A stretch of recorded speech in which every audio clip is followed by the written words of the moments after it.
오늘은 누구의 후손으로 살 것인가 라는 말씀의 제목으로 은혜를 나누려고 합니다. 사람은 부모를 선택해서 태어날 수 없습니다. 아무리 남의 부모가 부러워도 내가 그분의 자녀가 될 수 없습니다. 혹시 내 부모가 마음에 안 들어도 다시 태어날 수는 없습니다. 이처럼 누구의 자녀로 태어나는 것을 바꿀 수는 없지만 본인이 어떤 삶을 살아가는지를 선택하느냐에 따라서 그의 인생은 충분히 달라질 수 있습니다.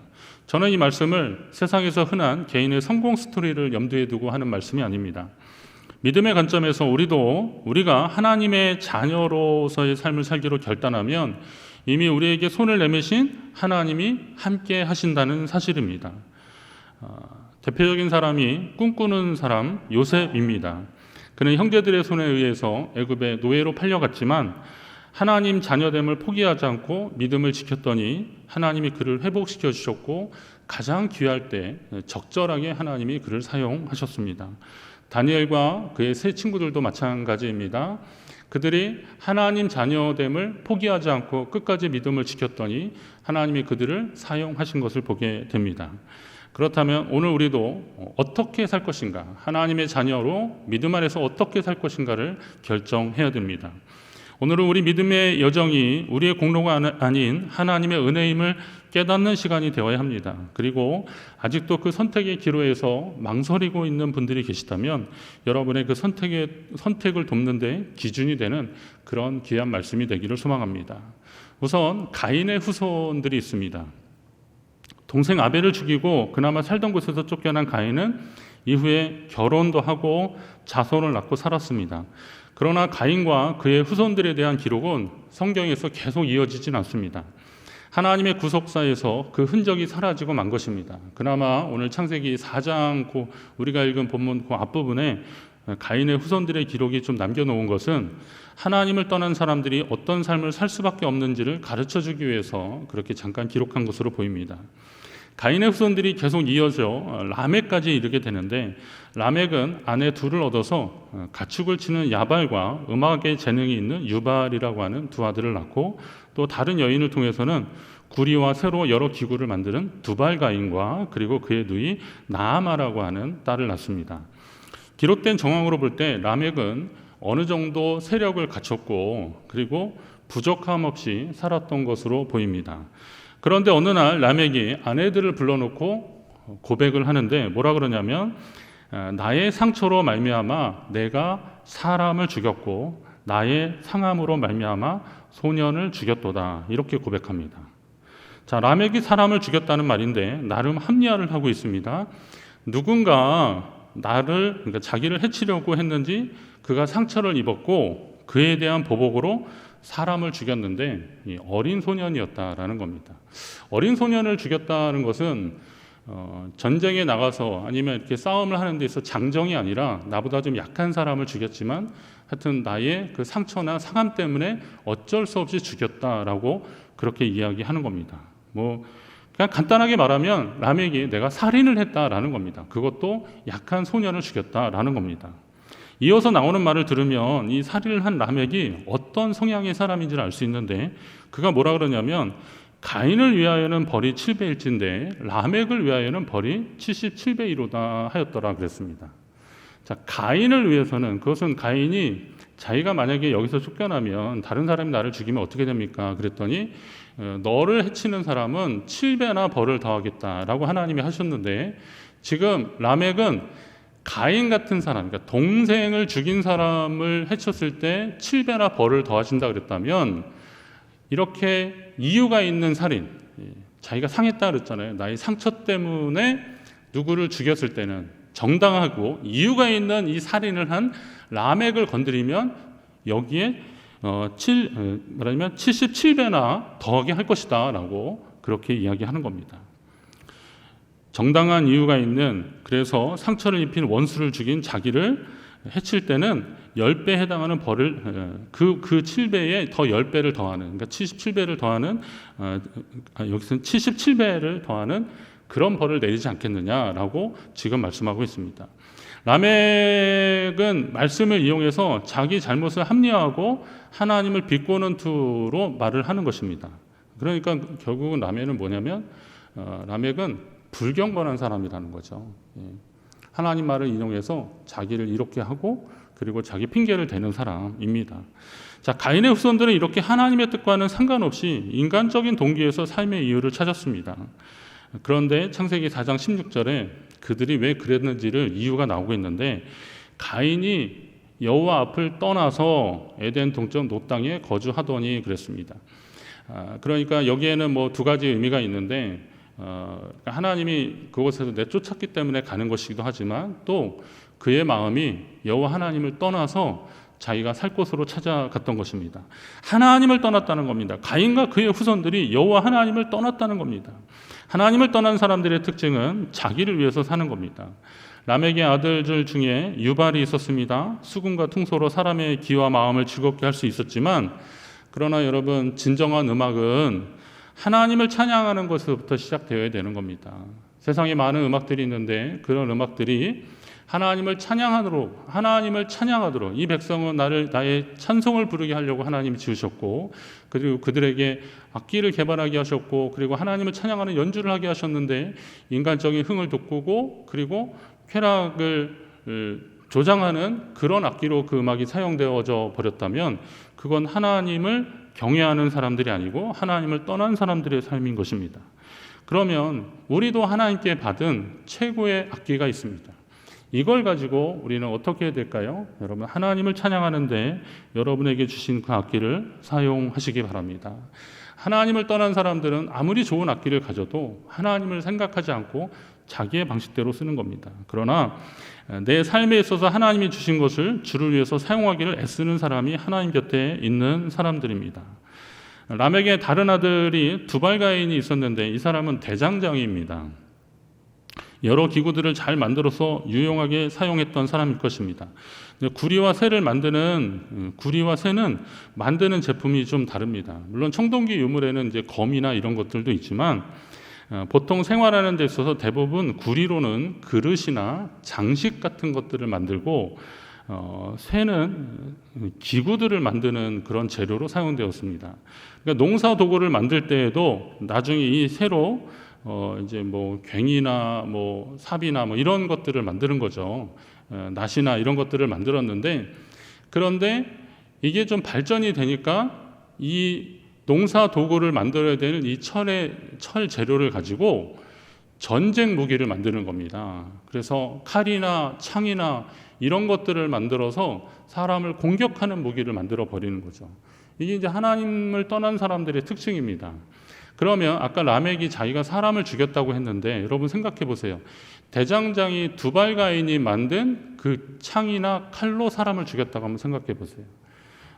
유용한 도구를 만들 수 있는 특별한 기술을 하나님께로부터 받았는데 그걸 가지고 사람을 죽이는 도구를 만들어 버렸다. 물론 그 도구를 가지고 어떻게 쓰느냐에 따라서, 그 도구를 어떻게 사용하느냐에 따라서 사용하는 사람들의 의지나 믿음에 따라 달라질 수 있지만, 하나님을 떠난 사람들은 그걸 그렇게 살인 도구로 만들어 버리고 말았다는 겁니다.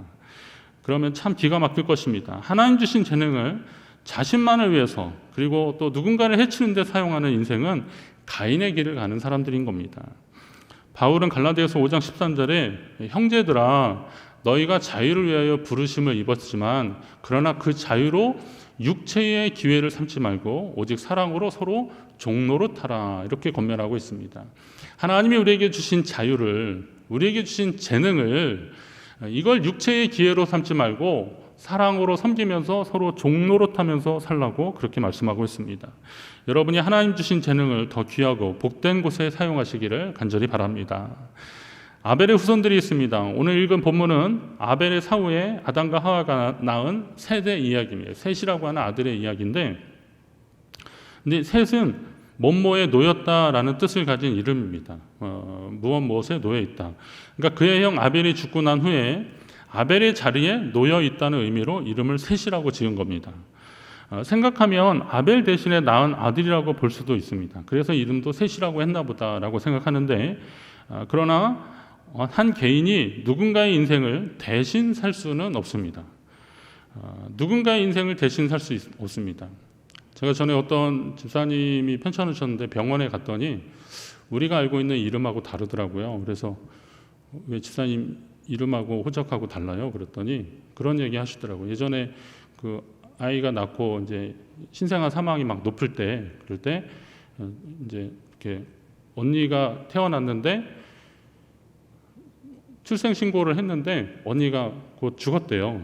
그런데 이제 사망 신고를 안 한 거예요. 그러니까 나중에 이 집사님 태어났는데 그냥 그분을 야 너 그 이름 해라 그래가지고 그렇게 또 살았더라고요. 그러니까 자기는 평생 언니 이름으로 살았던 거예요. 보니까.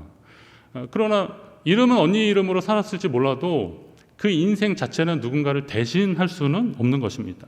누군가의 인생을 대신해서 살 수는 없어요. 다만 또 그의 삶에 영향을 받을 수는 있을 것입니다. 셋이 아벨을 대신해서 하나님 주셨다라고 해서 이름조차도 셋이라고 할 수 있지만, 셋이 태어난 이후로 아담과 하와는 그의 형 아벨의 이야기를 계속했을 것입니다. 가인 이야기도 뭐 불쑥불쑥 했겠지만 그러나 아벨 이야기를 계속했을 것입니다. 그가 어떤 믿음으로 하나님께 제사를 드렸고 하나님을 섬겼는지 반복해서 셋에게 계속 들려줬을 것입니다. 그래서 비록 셋이라는 사람의 생애도 있었겠지만 믿음으로 살다간 아벨의 뒤를 잇는다는 의미와 가인의 후손들과 대조적인 뜻으로 저는 이제 아벨의 후손이라고 그랬습니다. 이게 셋의 후손도 될 수 있겠지만 아벨의 후손이라고, 그러니까 아벨의 믿음의 정신을 이어가는 사람들, 이렇게 해서 아벨의 후손들이 있습니다. 자, 아벨의 후손들은 어떤 사람들입니까? 이 사람들은 자신을 위해 살던 가인의 후손들과 달리 하나님을 향한 믿음으로 사는 사람들입니다. 가인과 그의 후손들이 한 일을 보십시오. 가인은 정착하면서 성을 쌓았다 그랬습니다. 창세기 4장 17절에 보니까 가인이 성을 쌓고 아들을 낳고 성을 쌓고 그 아들의 이름으로 성을 이름하여 에녹이라 하였다 그랬습니다. 자, 성을 쌓는 일은 대적으로부터 자기를 지키는 일입니다. 가인은 동생을 죽인 후 자신도 누군가에게 죽임을 당할까 봐 두려워했습니다. 항상 쫓기는 삶을 살았습니다. 그래서 자기를 보호하려고 자꾸 성을 쌓는 겁니다. 누가 나를 대적할까 봐 성을 견고하게 쌓아가기 시작했습니다. 그러나 이 성을 쌓는 일도 시편 127편에 보면 여호와께서 집을 세우지 아니하면 세우는 자의 수고가 헛되다 그랬지 않습니까? 여호와께서 성을 지키지 아니하시면 파수꾼의 깨어 있음이 헛되도다. 아무리 성을 쌓아도 하나님이 지켜주시지 않으면 다 헛것인데, 그러나 가인은, 그리고 가인의 후손들은 계속 성을 쌓는 일을 했던 것입니다. 가인은 성을 쌓았지만 그 아벨의 믿음을 이은 셋은 아들을 낳고 이름을 에노스라고 했습니다. 근데 이 에노스가 무슨 말이냐면 인간, 사람이란 뜻입니다. 에노스라는 말이요. 그래서 이어서 보십시오. 그때 사람들이 비로소 여호와의 이름을 불렀더라 그랬습니다. 아들의 이름을 에노스라 짓고 사람들이 그때 비로소 여호와의 이름을 불렀더라 그랬는데, 이러한 표현이 창세기 12장에도 나옵니다. 아브라함이 하나님의 약속을 받고 그리고 그가 제단을 쌓고 뭐라 그러냐면 거기서 베델 동쪽으로 갑니다. 그리고 장막을 치니 서쪽은 베델이고 그리고 동쪽은 아이라. 그러니까 베델과 동쪽 그 사이에서 여호와께 제단을 쌓고 여호와의 이름을 부르더니 그랬습니다. 그러니까 창세기에서 여호와의 이름을 불렀다는 것은 하나님의 이름을 불렀다, 하나님께 제사 지냈다라고 하는 그런 의미가 있는 것입니다. 자, 그러면 가인은 그리고 그의 후손들은 성을 쌓으면서 자기를 지키기에 급급했고, 아벨은 하나님께 성이 아니라 제단을 쌓는데 최선을 다했고 하나님께 예배드리는데 힘을 썼던 것입니다. 어리석은 자는 성을 쌓고 지혜로운 자는 믿음의 사람들은 길을 만드는 겁니다. 여러분 생각해 보세요. 자기의 그 성을 지키려고 막 애를 쓰는 겁니다. 누가 가까이 오면 못 오게 하는 거죠. 왜요? 자기의 상처도 있고 두려움도 있고 막 그런 겁니다. 마음의 문을 잘 열지 못합니다. 누가 이야기할 때 보면 자꾸 닫습니다. 좀 마음이 우울하고 힘든 분들은요, 거울 보는 거 되게 힘들어합니다. 그래서 어떤 특정 장소에서는 거울을 없앱니다. 거울을 보면서 더 우울한 생각을 많이 하거든요. 뭐 그게 또 위험하기도 하고, 그래서 거울을 없애는 겁니다. 그런데 마음 문이 열리고 사람을 만나서 대화하는 거, 이것은 하나님이 우리에게 주시는 하나님의 형상을 따라서 교제하는 일들입니다. 코로나19가 이 대화와 교제를 단절하는 상황이 되더라고요. 그래서 교회 지도자들이 이걸 굉장히 심각하게 생각하는 겁니다. 예배가 단절이 되고 하나님과의 단절이 되고 그리고 성도의 교제가 단절이 되고 그러는 것입니다. 그래서 제가 그런 관점에서 봤을 때 이걸 좀 많이 못하지만 물론 뭐 교육자인 입장에서는 이제 성도님들 이렇게 계속 신경을 쓰고 전화로도 신방하고 요즘 이제 병원 신방을 조금 이제 자제하는데요. 그래도 이 와중에 좀 편찮으시면 어떻게든 가보려고 하고 막 그러면서 노력을 하고 있습니다. 그럼 이제 일반 성도님들은 어떻게 하셔야 될까 봤을 때 우리가 비록 이런 교제는 좀 많이 중단됐을지 몰라도 가족 간의 교제는 조금 더 활발하게 해야겠다 이런 관점으로 보는 겁니다. 부모님께 특별히 한번 더 전화 많이 드리고 그리고 자녀들하고 좀 시간 가지셔서 같이 예배 드리고 말씀 나누고 식사 교제하시고 그렇게 하시라는 거죠. 전에 퇴근하면 뭐 직장 동료들 만나고 여러 가지 업무들이 많이 있었지만 요즘은 좀 모이는 시간들이 더 많으면 그 모이는 시간에 서로 가족 간에 교제하는 것으로 전환할 수 있는 거죠. 자, 어리석은 사람은 성을 쌓고 지혜로운 사람은 길을 만드는 겁니다. 자, 길이라는 것은 형통입니다. 이어지는 겁니다. 하나님과 이어지고 사람이 이어져야 됩니다. 가족 위에 다른 분들하고 이어지는 것이 참 힘들 때는 다시 가족을 돌보면 되는 겁니다. 그리고 그동안 소홀했던 분들을 떠올리면서 그분과 교제하려고 애쓰다 보면 우리는 하나님 안에서 이 교제의 풍성함을 경험하게 될 것입니다. 자, 셋의 자녀들 그리고 그 후손들은 하나님께 제사를 지냈다는데 이 셋과 그의 자손들이 바른 지식을 가지고 하나님 앞에 자신들의 연약함과 무력함을 겸손히 고백하며 기도와 찬양과 감사와 그리고 경배가 있는 예배를 드렸다는 것입니다. 자, 이처럼 셋의 자손들은 하나님을 경외하는 삶을 유지했습니다. 이처럼 하나님의 자녀들은 세상에 아무리 부패하더라도 세상에 물들지 말고 오직 하나님과 동행하며 그분만을 의지하는 삶을 계속 훈련하고 실천해야 될 것입니다. 자, 그러한 삶이 바로 길을 만드는 일입니다. 길을 만드는 사람들은 패역한 세대와 하나님을 이어주는 사람들입니다. 원망과 시기, 죄악으로 막힌 담을 허무는 형통의 사람입니다. 주님 오실 길을 예비했던 세례 요한이 그랬고 예수 그리스도의 복음을 유대를 넘어 이방 지역에 전한 사도 바울이 그랬습니다. 이 사람들은 주의 길을 예배한 사람들이고 그 복음의 길을 확장시켜 나간 사람들이었습니다. 그렇다면 오늘날에도 주님을 위해서 길을 만드는 사람들 주님이 찾고 계시는 거죠. 저와 여러분이 우리 교회가 아벨의 후손으로 길을 만드는 자들이 되시기를 간절히 소망합니다. 오늘 여러분에게 말씀드리고 싶은 또 한 부류의 후손을 소개하는데요. 그것은 아브라함의 후손들입니다. 아브라함의 후손들. 물론 아브라함은 이스라엘 민족의 아버지입니다. 처음 이스라엘이 사용된 것은 이스라엘이라고 하는 이름이 사용된 것은 야복 강가에서 야곱에게 주신 이름이긴 하지만 그러나 그 이름과 언약이 가능했던 배경은 그의 할아버지 아브라함 때 창세기 12장 2절에 보면 내가 너로 큰 민족을 이루고 내게 복을 주어 내 이름을 창대하게 하리니 너는 복이 될지라 라고 하십니다. 그러니까 하나님이 너로 큰 민족을 이룬다. 내가 내게 복을 주어서 내 이름을 창대하게 하겠다라고 하는 그 하나님의 약속의 말씀이 아브라함, 이삭, 야곱을 통해서 이어가면서 주신 것입니다. 그러니까 하나님 주신 약속 때문에 이것이 이루어지는 겁니다. 본인들이 이스라엘 약속의 자녀로 믿고 있는 유대인들은 당연히 아브라함의 혈통으로 하나님이 그 언약을 이어가며 지금도 그 약속이 유효하다고 믿고 있었지만 성경이 증언하고 있는 아브라함을 통한 약속은 유대인들이 생각하는 혈통을 따라 믿음이 강조된 언약, 그러니까 혈통을 따른 믿음이 강조된 것이 아니라는 겁니다. 로마서 4장 13절에 이런 말씀이 있어요. 아브라함이나 그의 후손에게 세상의 상속자가 되리라고 하신 언약은 율법으로 말미암은 것이 아니요 오직 믿음의 의로 말미암은 것이니라 그랬습니다. 자, 아브라함의 후손들이 하나님의 그 구원받은 백성이 되고 그리고 세상의 상속자 하나님의 그 뜻을 이은 사람들이 되는 것은 아브라함의 혈통으로 된 것이 아니라 율법으로 된 것이 아니라 오직 믿음의 의로 말미암은 것이다 라고 말씀하고 있는 겁니다. 그럼 하나님은 바울을 통해서 하나님의 자녀됨의 언약은 율법이 아닌 오직 믿음의 의로 되는 것이라고 말한 것이죠. 자, 그러면 바울은 갈라디아 교인들을 향해서도 그런즉 믿음으로 말미암은 자들은 한 아브라함의 자손인 줄 알지어다 이렇게 말씀하고 있습니다. 갈라디아 3장 7절 말씀입니다. 믿음으로 말미암은 자들은 아브라함의 자손인 줄 알지어다. 여러분, 이 믿음의 고백이 저와 여러분의 고백이 되시기를 간절히 바랍니다. 근데 이런 말씀은 신약에 와서 이루어진 것이 아니라는 거죠. 구약에서 이미 우리에게 말씀해 주셨어요.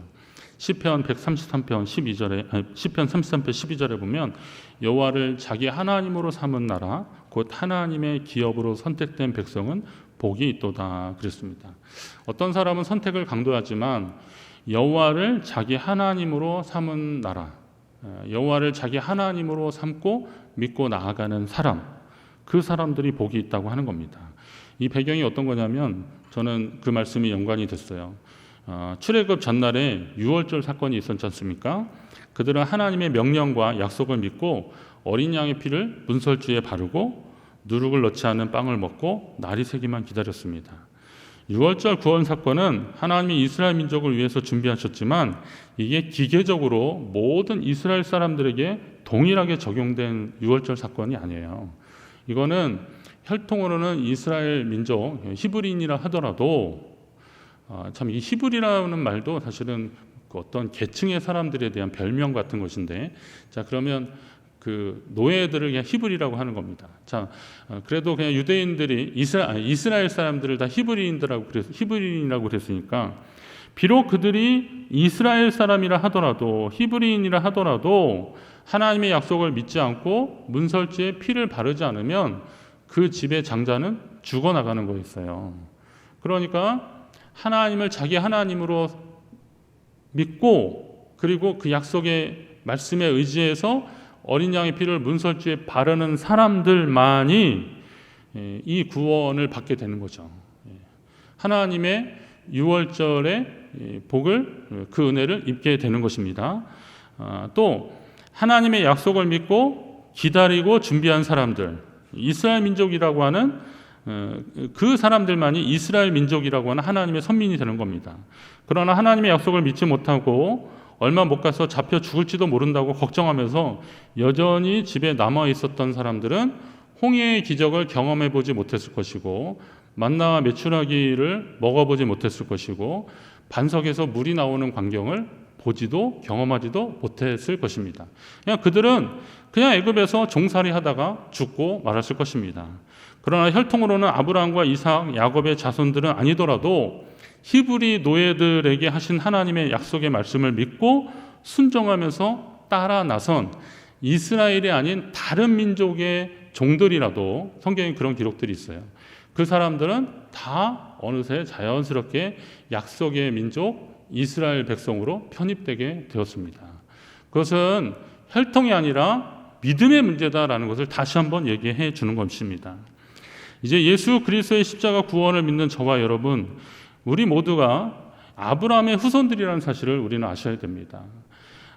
아브라함은 혈통으로 구원받은 사람이 아니라는 거죠. 그의 행위가 의롭다 인정받아서 하나님이 백성이 된 것이 아닙니다. 그는 하나님을 믿는 믿음 안에서 말씀에 순종했던 것입니다. 그는 갈 바를 알지 못하는 상황에서 나아간 것, 그리고 이삭을 제물로 드리려고 했던 그런 모든 일들도 바로 믿음에서 비롯된 것이라는 거죠. 오늘 우리도 예수 그리스도 안에 있는 구원의 약속을 믿고 하나님의 자녀 되었다는 사실, 그럼 이 자체만으로도 우리는 아브라함의 후손이라는 사실을 여러분 기억하십시오. 오늘 여러분은 누구의 후손으로 살지를 결정하셔야 됩니다. 여러분이 오직 믿음으로 하나님의 자녀 되었음을 기억하시기 바랍니다. 그렇게 하나님의 자녀 된 후에 그 은혜가 감사하고 그 사랑에 감사하여서 하나님 백성으로 살면서 하나님 말씀에 대한 순종이 나오고 주를 향한 헌신이 가능한 것입니다. 예수 그리스도를 영접하기 전에는 가인의 후손처럼 세상과 벗하며 죄 가운데 살았지만 예수 그리스도를 영접한 예수 그리스도를 믿음으로 하나님의 자녀가 되었다면, 영접하여서 하나님의 자녀 되었다면 이제 아브라함의 후손으로 살아가야 되는 것은 당연하다는 것이죠. 다시 가인의 후손으로의 삶이 아니라 믿음의 조상 아브라함의 후손으로 살은 저와 여러분 되시기를 간절히 바랍니다. 본의 아니게 이제 세상은 교회를 주목하기 시작했습니다. 세상이 교회를 주목하기 시작했습니다. 엊그저께도 전화가 왔습니다. 시청에서 이번 주 예배 어떻게 들으시냐고. 늘상 느끼는 거지만 교회가 예배를 드리는지 잘 드리는지 뭐 그런 의미는 아니겠지만 하여튼 예배를 드리는지 주목하기 시작하더라고요. 코로나19가 교회에 던진 숙제는 언택트, 그러니까 비대면 영상 기술의 발전이 아니라 교회의 본질이다, 이런 말이 나오고 있습니다. 세상은 우리의 믿음에서 나온 행동, 삶을 볼 것입니다. 어느 정도 사회성을 갖추고 적당히 교양 있게 말하고 행동할 수는 있습니다. 그러나 교육이나 이해관계 때문에 보여주는 행동들 말고 세상은 진짜 성령 안에서 변화된 믿음의 사람들, 아브라함의 후손들의 삶을 보기를 원할 것입니다. 내가 받은 상처 때문에 몸부림치다가 결국 그 화를 참지 못해서 누군가를 해치고 다시 두려움에 성을 쌓는 가인의 후손이 아니라 하나님 주신 약속을 믿고 오늘 나의 열악한 환경 속에서도 변함없이 주를 신뢰하며 하나님의 방법대로 살려고 애쓰는 아브라함의 후손을 오늘날 찾고 계실 것입니다. 아브라함의 후손으로 하나님 기뻐하시는 그런 역사가 여러분의 삶 가운데, 우리 교회 안에, 그리고 한국 교회 안에 다 일어나기를 주의 이름으로 축원합니다.